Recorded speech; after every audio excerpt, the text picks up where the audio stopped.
ஓட்ஸில் நம்ம பொட்டு செய்யலாம். ஓட்ஸ் போட்டு அதை அப்படியே மிக்சியில் பொடி பண்ணிக்கலாம். பொடி அரிச்சிங்க. இதை ஒரு பவுலில் போட்டுடலாம்.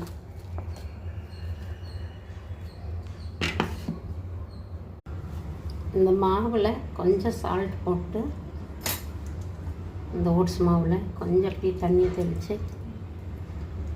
அப்படியே பிசறி விட்டே இருக்கலாங்க. அப்படியே கொஞ்சம் தண்ணி தெளிச்சுட்டு, ரொம்ப தண்ணி தெளிச்சிடாதீங்க, ஓரளவில் தண்ணி தெளிச்சா போகுது. இது அப்படியே கொஞ்ச நேரம், ஒரு 5 நிமிஷம் இருக்கட்டும். பாருங்கள், ஒரு 5 நிமிஷம் வச்சுட்டு இதை அப்படியே மிக்ஸி ஜாரில் போட்டு பல்ஸில் அப்படி பொடி பண்ணிடலாம்.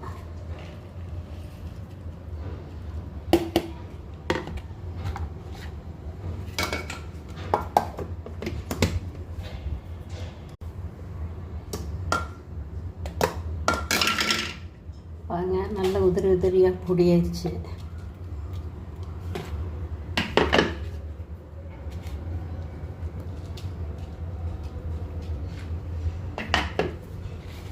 பாருங்கள், நல்ல உதிரி உதிரியாயிடுச்சு.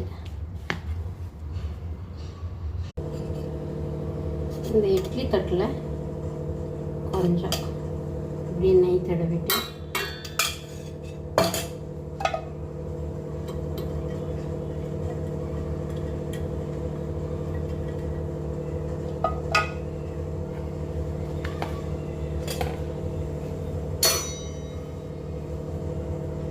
அடியில் கொஞ்சம் தேங்காய் போடலாங்க. அப்படியே கொஞ்சம் தேங்காய் அடியில் போட, மறுபடியும் ஒரு லேயரில் அப்படியே தேங்காய் வச்சிடலாம்.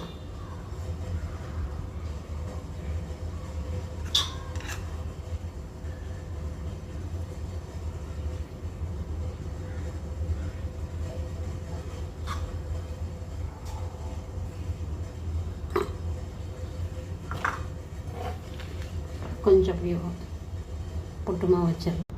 இதை அப்படியே இட்லி பாத்திரத்தில் தண்ணி சூடாயிடுச்சு வச்சிடலாங்க.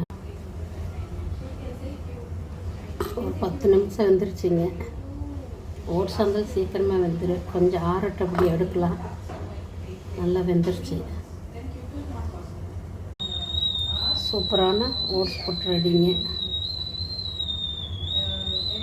சூப்பராக இருக்குது. நீங்களும் செஞ்சு பாருங்கள்.